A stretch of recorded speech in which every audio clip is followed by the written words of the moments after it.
제1야당인 미래통합당이 박근혜 전 대통령 탄핵 사건 이후 3년 10개월 만에 처음으로 더불어민주당 지지율을 앞섰다는 여론조사 결과가 나왔습니다. 8월 17일 나온 것인데요. 서울 지역과 중도층의 민심이 돌아선 탓이라고 합니다. 리얼미터가 YTN 의뢰로 8월 10일에서 14일 전국 유권자 2,515명을 대상으로 집계한 바로 2주차 주간 여론조사 결과입니다. 민주당 지지율은 전주 대비 0.3%포인트 하락한 34.8%를 기록했고, 통합당은 36.8%로 2.5%포인트 앞섰다고 합니다. 5차 범위 내 초접전인데요. 리얼미터는 이념적 편향성 논란으로 과연 공정한 여론조사인지 계속 의문이 제기되어 온 여론조사 기구죠. 근데 이런 리얼미터조차 반정부 여론의 급증을 보여주고 있다는데 특이성이 있습니다.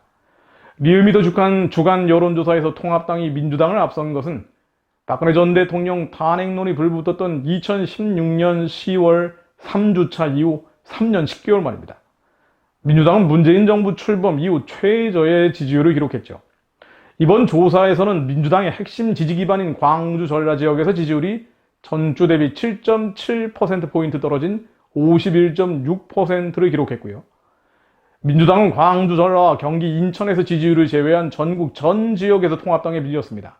서울에서는 통합당이 39.9%, 민주당이 31.2%를 기록했습니다.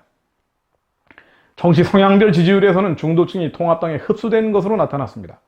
중도층에서는 통합당이 2.4%포인트 상승한 39.8%를 기록했고, 민주당은 0.2%포인트 하락한 31.3%를 보였습니다. 통합당과 정치적 거리두기를 했던 중도층의 변화가 전체 지지도 차이를 만든 요인이다 라고 분석된다고 하는데요. 한마디로 중도층이 통합당 쪽으로 기울어졌다는 얘기죠. 국내 정치의 분기점은 아마도 내년 4월 서울시장, 부산시장 보궐선거가 될 것 같습니다. 민주당은 지지율 하락과 맞물려서 정책의 변화나 정책을 조정하는 대신에 국민의 반일 감정과 친일 청산을 자극하고 코로나 확산의 책임을 이른바 태극기 세력에 돌리는 선동형 정치에 더 힘을 쏟고 있는 모양새입니다. 아마도 내년 4월까지는 이런 증오와 갈등, 청산의 정치를 계속할 것 같은데요. 통합당은 이에 맞서 정통 보수 세력과는 선을 긋고 이른바 중도층 공략을 지속할 것으로 보입니다. 다만 지금 나타나고 있는 이런 변화는 통합당이 잘해서가 아니라 민주당이 못해서 얻은 반사 이익에 불과하죠. 내년 선거를 앞두고 여권과 언론의 선동 정치가 기승을 다시 부리게 되면 또다시 맥없이 무너져 내릴 가능성이 많습니다. 어느 나라건 보수 정당은 헌법과 진실에 기반한 견고한 지지층을 먼저 결집을 합니다. 그리고 여기에 중도층을 견인하기 마련이죠. 그런데 통합당 자체가 헌법과 진실을 지켜낼 의지나 역량이 결핍된 상태고 또 이를 기대하기도 어려운 현실입니다. 결국 이 모든 복잡한 정치 상황에 대한 해답을 어디서 찾을 것인지 우리는 성경으로 돌아가는 수밖에 없습니다. 정치개혁 이전의 종교개혁, 사회혁명 이전의 예수혁명, 세상의 변화 이전에 우리 자신의 회개운동이 선행돼야 합니다.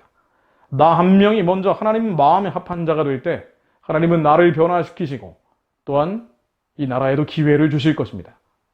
우리가 나라와 민족을 위해 기도하는 것은 왜 그렇습니까? 우리 자신이 하나님 마음에 합하기 위해서죠. 하나님의 마음을 시원케 해드리기 위해서입니다. 주님이 기뻐하시기 때문입니다. 하나님이 이 나라와 민족과 교회의 형편을 보시고 안타까워하시기에 저희도 그 마음을 받아 안타까워 부르시는 것이죠.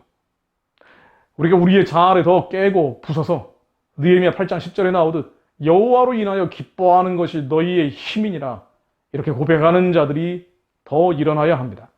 그렇게 어린 양 예수만 따르는 자들이 나오는 것, 그것이 나라와 민족과 정치를 바꾸는 느려 보이지만 가장 빠른 길입니다. 저는 이런 생각을 합니다. 어린 양 예수만 따르는 자들, 소돔과 고모라의 의인 10명이 나올 때 하나님께서 우리의 힘과 능력이 아니라 하나님께서 평양의 우상숭배 체제를 무너뜨리실 것입니다. 또 여기에 맞물려 있는 모든 사악한 권력 집단도 무너뜨리실 것입니다. 선교하는 제사장 나라의 그릇으로 쓰기에 합당한 자들, 그런 자들이 아직 너무나 적어서 하나님은 한반도 주체사상의 진을 아직 무너뜨리시지 않는 것이 아닌가 그런 생각을 하게 됩니다. 디모데후서 2장 20절로 큰 집에는 금그릇과 은그릇뿐 아니라 나무그릇과 질그릇도 있어 귀하게 쓰는 것도 있고 천하게 쓰는 것도 있나니 그러므로 누구든지 이런 것에서 자기를 깨끗하게 하면 귀히 쓰는 그릇이 되어 거룩하고 주인이 쓰시기에 합당하며 모든 선한 일에 준비함이 되리라. 우리 이 나라의 형편과 민족의 현실을 정확하게 들여다봐야 합니다. 그렇다고 해서 나라와 민족의 형편과 현실을 바꾸기 위해 힘과 능의 싸움을 벌이기에 앞서 우리 자신의 하나님 앞에 금그릇, 은그릇이 아닌 거룩한 그릇, 깨끗한 그릇이 되기 위해 회개하는 것이 선행돼야 합니다. 하나님 나라와 민족의 형편과 현실 앞에서 우리 자신을 보게 하시니 감사드립니다. 먼저 우리 스스로 선교하는 제사장 나라야 주님의 도구로 사용하기에 합당하고 깨끗하고 귀히 쓰는 거룩한 그릇이 되게 하옵소서. 우리 자신이 거룩한 그릇이 되게 하옵소서. 이기심과 미움과 증오, 분노, 시기, 질투, 온갖 탐심과 정욕이 우리 안에서 이 쓰레기들이 사라지게 하시고 사랑과 온유와 화평과 희락과 오래 참음과 자비와 절제, 충성의 마음이 넘치게 하옵소서. 속 좁고 육신의 정욕과 안목의 정욕과 이생의 자랑에 여전히 결박되어 있는 겉사람이 깨어지게 하시고 먼저 온전한 사람이 되게 하옵소서. 금그릇, 은그릇, 나무그릇, 질그릇이 아닌 거룩한 그릇이 되게 하사 이 나라와 민족의 거룩한 그릇들이 넘쳐나게 하옵소서. 가련한 주님의 백성들, 주님의 연약한 교회들을 지켜주시고 이제는 선교의 길을 열어주사 한반도 유물론 권력이 물질만이 존재한다라고 주장하며 하나님을 두려워하지 않고 하나님을 안다고 하면서도 하나님을 겁내지 않는 모든 권세들이 예수 그리스도 이름 아래 낮아지게 하옵소서.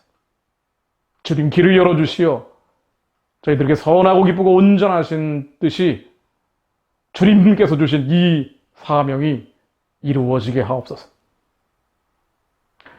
예수 그리스도 이름으로 기도했습니다. 아멘.